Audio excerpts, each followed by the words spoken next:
तिम्रो आमा घरमै छ? घरमै छ। के कुरा भयो उता गएर गरौँला, आमाले थाहा पाउँछ। जान्छम। मलाई आमाले एकदम हप्कायो। त्यसरी हप्कायो? अब भोलि के गर्ने त? जानुपर्छ, किन नजाने? गोरे दाइ के गोरे दाइ? गोठबाट झर्छ, हामी उता मेलामा नाच्नु जाने। यो पनि भोलि गोरे दाइ चाँडै झर्छ रे, मेलामा चाँडै जाने है? नबोल त। हुन्छ, यो कुरा कसैले नभन है। यो कुरा अरूहरूको कानमा पर्यो भने मेरो बाबा आमाले थाहा पाउँछ। त्यसैले यो कुरा कसैले नभन है, नत्र मलाई मेलामा जान दिन्न। उसको आमा बाले थाहा पायो भने जानु दिन्न। चुप कसैलाई पनि नभने।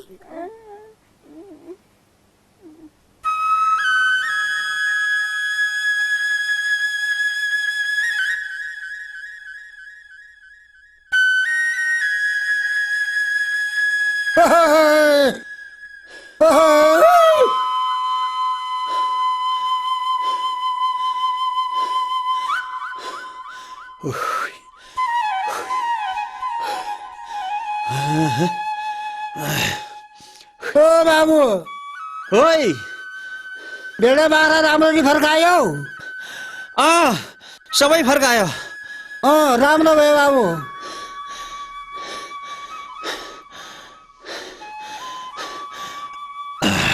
बापै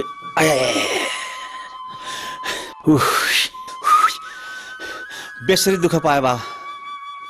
गोठमा त मलाई बस्नु मन लागेन, गोठ छोड्नु पर्छ कि बा? अब त्यसो नभन्न बाबु। हेर तैले बाहिर गए पनि काम गर्नै पर्छ, त्यहाँ झन् गाह्रो हुन्छ। तँलाई के थाहा, हामीले गोठ छोड्यो भने के खाने के लाउने? त्यस्तो नभन। बेसरी दुःख पाउने के गर्ने त? दुःख नगरी खाना कहाँ पाइन्छ र? दुःख सुख त सहनै पर्यो नि। गोठ छोडेर बाहिर जानुपर्छ कि बा? फेरि त्यही कुरा गर्छ यसले। त बाहिर गइस् भने मलाई यहाँ कसले हेर्छ? त्यस्तो कुरा नगर बाबु। जस्तो दुःख पाए पनि गोठ भनेको गोठै हो। के गर्ने बाबा, हाम्रो जिन्दगी भेडी गोठमै बित्यो। आज मेरी आमा भएको भए यस्तो दुःख पाउनु थिएन। मेरी आमा भएको भए अर्कोको शिर तला मेरो शिर माथि भएर, अर्कोको हात तला मेरो हात माथि भएर गाउँतिर राम्रोसँग बस्ने थियो, हिँड्ने थियो। के गर्ने बाबा? अब तपाईँको जिन्दगी पनि गोठमै बित्यो, मेरो जिन्दगी पनि अब गोठमै बित्न लागिसक्यो। धन सम्पत्ति भन्ने चिज त ठुलो रहेछ। हामीसँग धन सम्पत्ति भएको भए यस्तो दुःख पाउनु थिएन। के गर्ने बाबु, हाम्रो कर्म दुःख पाउने कर्म रहेछ। धन सम्पत्ति भन्ने चिज त यसै कहाँ पाइन्छ र? साह्रै दुःख गरेर मात्रै पाउँदो रहेछ। यो कुरो त बुझ्नुपर्छ तैँले। बरु फुपूको छोरी बिहा गर्ने काम गर। फुपूको छोरी राम्री पनि छिन्। बाबा, फुपूको छोरी मलाई आफ्नै चेलीबेटी जस्तै लाग्छ। मैले कसरी बिहा गर्ने? अब के भनेको तैँले? गर्नुपर्छ। फुपूको छोरी बिहा गर्नै पर्छ। फुपूको छोरी रोजी रोजी, मामाको छोरी खोजी खोजी, तैँले बिहा गर्नै पर्छ। किन नगर्ने? बाबा, त्यसो नभन्नुहोस्। मैले अर्कै केटी ल्याउँछु। कहाँबाट ल्याउँछस् तैँले? अरे कसको छोरी ल्याउँछस्? चिन्तै नगर्नु, जहाँबाट भए पनि ल्याउँछु। कताबाट ल्याउँछस्? कसको छोरी हो?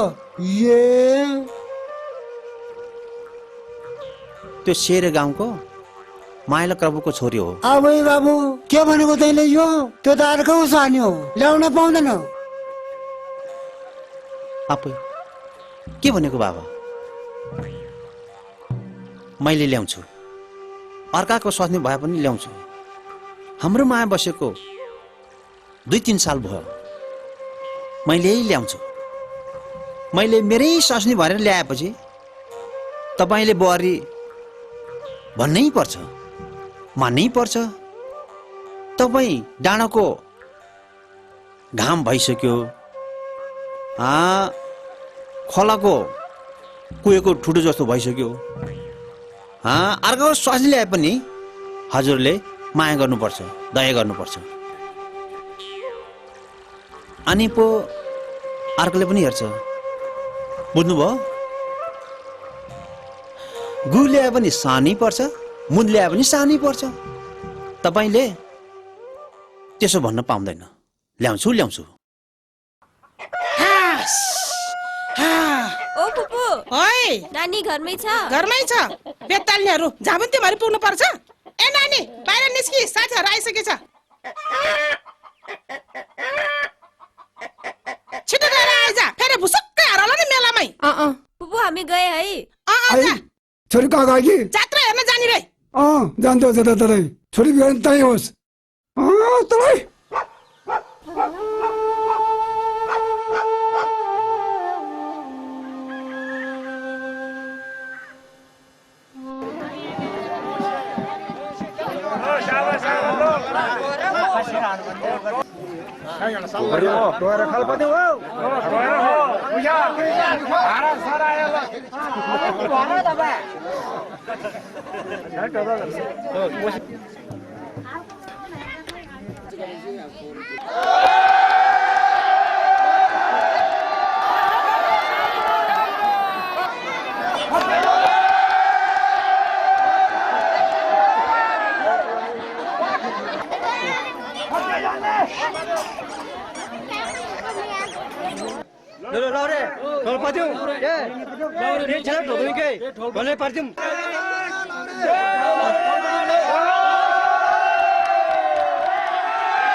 Gora guru, kami wa karo mo shayne sama gora guru. Surimat surimu.